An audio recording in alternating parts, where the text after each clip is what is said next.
퍼블릭은 이제 사회 참여적인 예술, 참여 예술 혹은 이제 공공 예술이라고 하는 소위 어떻게 보면 작품이 있고 그것이 관객, 대중과의 그 관계 어떤 접점을 만들어낼 수 있는 매개할 수 있는 사후 연구라든가 혹은 프로그램들 그리고 그것들의 뭐 해설이나 정보를 줄 수 있는 아티클들을 발행하는 그런 연구 단체이자 또 이런 컨텐츠 큐레이션 플랫폼이라고 생각하시면 될 것 같아요. 네, 조금은 더 저희가 집중할 것은 사실은 조각공원이 올라갈 가상의 공간이 바로 소멸 지역이란 이슈를 가지고 있는 실제 지역을 저희가 모셔와서 같이 보여드리려고 하는 건데요. 시군구의 절반 이상이 지금 절반 정도가 이런 식으로 붉은색인데 특히나 오늘 저희가 얘기할 강원 태백과 충남 부여, 충북 괴산의 경우에는 소멸 위험 지역이거나 혹은 고위험 지역 이렇게 나눠져 있는 것을 보실 수가 있어요. 그 지역에서 어쨌든 사라져가는 것들을 지키려고 하는 분들의 어떤 활동이 계시고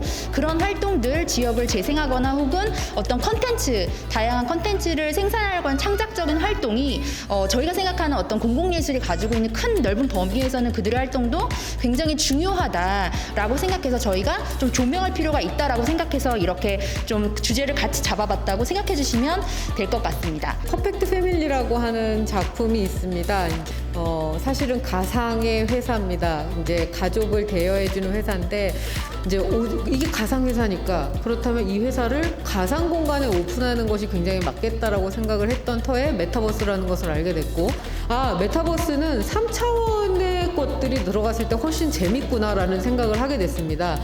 조각을 가지고 조각 공원을 한번 만들어 봤으면 좋겠다라는 생각을 했고 이걸 그럼 어디를 배경으로 넣을까? 어떤 땅?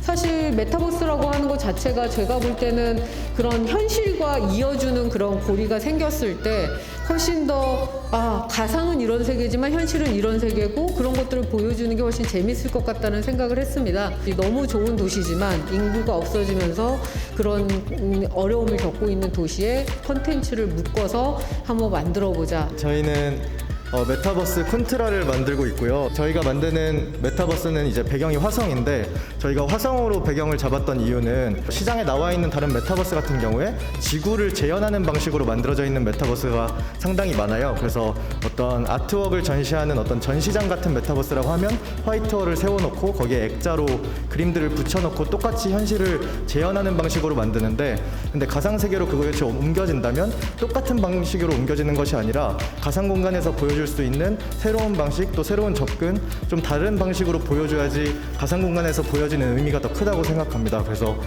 똑같이 지구를 재현하는 것이 아니라 좀 상상 가능한 가까이 있는 행성인 화성을 배경으로 저희는 메타버스의 컨셉을 잡고 작업을 하고 있습니다.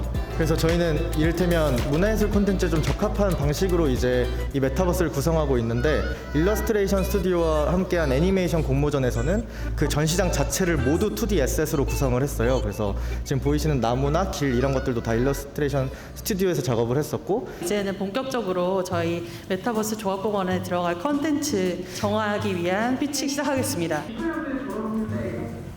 어떤 마음으로 돌아오냐면 제가 저같이 떠나는 친구들이 이 세상에 살 수 있는 환경을 만들면 어떨까? 이런 질문을 해봤던 것 같아요. 그러다 나중에 이제 강원도 태백시 장성동에 장성광목소라고 하는 광산이 있는데요. 그 근처에 코로나 아파트가 수십 동이 있는 거예요. 2018년에 도시대는 사업으로 해서 이 아파트가 사라질 거라는 얘기를 듣거든요. 얘가 그냥 없어지는 게 아쉬워서 이 소방관이 없어지면 하는 거냐면 사람들이 가서 어떤 걸 해달라고 쉽게 듣는 공간이에요. 근데 왜 이런 것들이 많았을까라고 물어봤더니 여기는 어떤 산업으로 인해서 돌아가시는 분들이 많았기 때문에 재미있는 건 그 광산에 여자 광부가 있어요. 여성 광부들의 삶의 모델이나 이런 것들을 취재하기 시작했는데 그림을 찍기 시작했는데 이 여성 광부들을 실제로 그 남편이 광산에 어떤 사고로 돌아가시면 먹고 살 거리들이 없잖아요. 그래서 이제 광산에서 이걸 좀 먹고 살 수 있게 이런 어떤 일거리를 열어줬던 거예요. 공동체적으로 일을 해나가고 계십니다. 굉장히 유명한 일이고 힘을 요구하는 일임에도 문제없이 일을 해나가고 계세요. 여기는 이제 폐경석장이라고 해서 방금 보여드렸던 여기 가운데에 나오는 판 말고 버려지는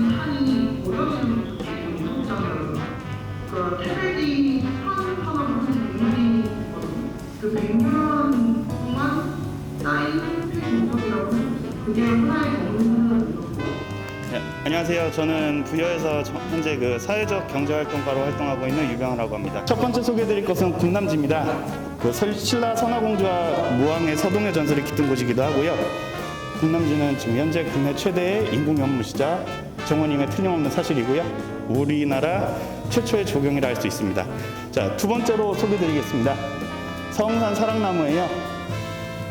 느티나무의 키가 22m고 수령이 400년 정도 된 것으로 추정되고 있습니다. 그 노을이 질 때 사진이 예쁘게 나오는 부분이라 요즘 젊은 친구들한테 뷰 맛집, 그 SNS에 사진 올리기 좋은 공간으로 관심이 많이 받고 있는 공간이기도 합니다. 그 대부분 열기구 하면은 터키만 생각하실 텐데요.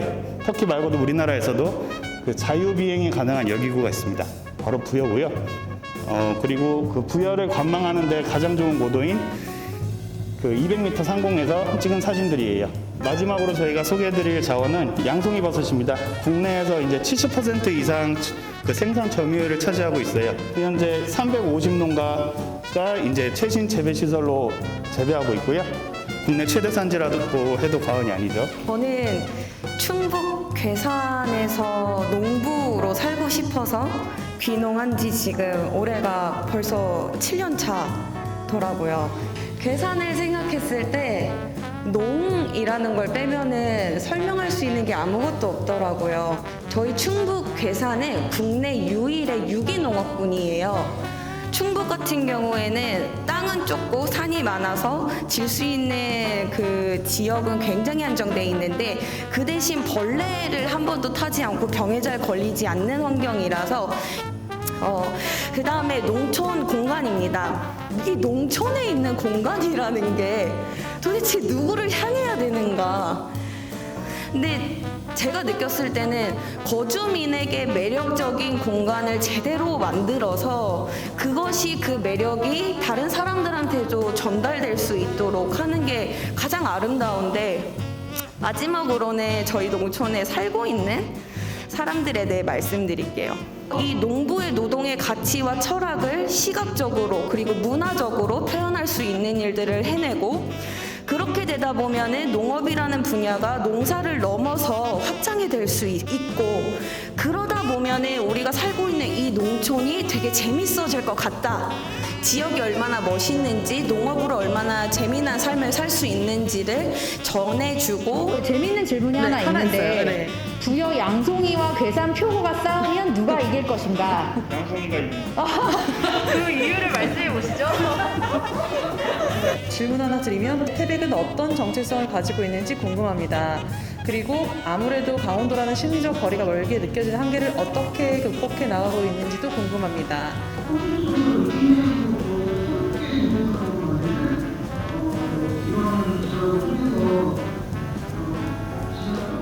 사실 메타버스 안에서의 이제 농업 행위들이 어떻게 구현될 것인가의 질문은 우리 티슈오피스에 또 개발을 하시고 운영하시는 컨텐츠를 만드신 두 분께 질문을 그래서 지금 화성에는 지금 녹지지대도 있고요. 저희 화성에는 강가도 있고 바다도 있어요. 그래서 농사를 지을 수 있을 것 같고 그리고 게임을 만드는 경험적인 차원에서 플레이어들한테 농사가 줄 수 있는 코어 메카닉이 뭘까, 핵심 경험이 무엇일까를 좀 재해석해서 아마 제시하지 않을까.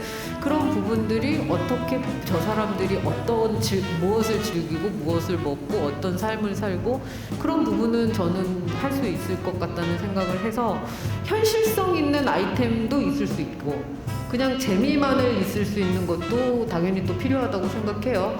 태백 선생님께서 소개를 해주시는데 저는 좀 임팩트가 가장 셌던 것 같아요. 그 물리적인 그 도시의 특징을 많이 보여주시고 하셔서 그래서 그게 메타버스 공간이 조각공원이 되면은 가장 센 뭔가가 나올 것 같은 느낌이 그냥 저는 솔직히 들었고 지역마다 하나씩의 키워드를 선정해서 올려주시면 되겠습니다. 너무 흥미로운 컨텐츠가 많아서요. 네, 하나 꼽기는 사실 어렵죠. 강원 태백은 반 이상이 지금 폐경석장 공간을 좋다고 말씀하셨네요. 좀 현대적인 어떻게 보면은 활동 액티비티 쪽으로 조금 더 표를 주셨다는 걸 볼 수가 있고 오, 충북. 3번 충북 괴산은 역시 사랑, 논크리에이터가 45.8%를 차지했네요. 그 이후에 어떻게 구현이 될지는 지금 11월 중순에 오픈입니다. 이제 그랜드 오픈인데요. 그때를 기대해 주셨다가 어떤 식으로 작업화가 돼서 작품화가 될지는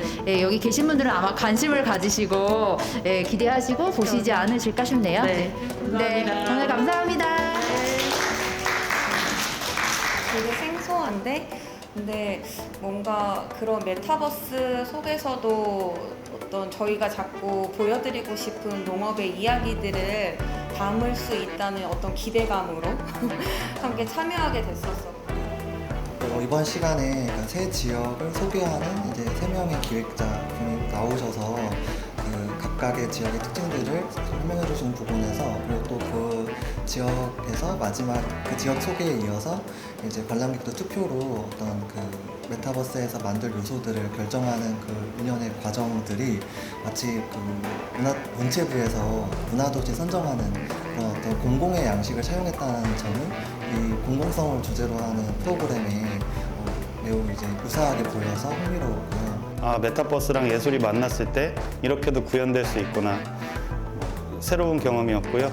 이제 소멸도시 이런 쪽 그 이슈를 가지고 오면 어쩔 수 없이 이 재개발이냐 아니면 재생이냐 그 문제가 나올 수밖에 없었는데 굉장히 그래도 그 각 지역에서 그걸 이제 열심히 하시는 분들을 잘 섭외할 수 있었다는 것에 사실 굉장히 크게 만족하고 그러니까 예술이라는 게 아직도 좀 너무 어려운 것 같아요. 그리고 뭐 미술관에 가고 화이트 큐브 안에서만 이제 감상하는 뭐 그런 여전히 그런 관객성을 많이들 생각하고 계시고, 근데 공공성을 가지고 있는 이제 예술이라고 했을 때는 참여를 통해서 의견 개진도 하고, 그러니까 어떻게 보면 작품의 구상 단계에서부터 계속해서 뭐 종료될 때까지 끊임없이 상호 소통하고 상호 작용할 수 있어야 된다고 생각하거든요. 그러니까 예술과 관객 대중이요. 저희가 중간에서 매개를 하면서 이 양쪽의 사이드를 이어줄 수 있는, 그래서 서로를 이해시킬 수 있고 뭔가 함께 이제 뭔가를 만들어갈 수 있는 그런 어떤 기회, 자리를 마련하려고 하는 것이죠. 그게 저희 어떻게 보면은 좀 미션이다, 소셜 미션이라고 생각하고 있습니다.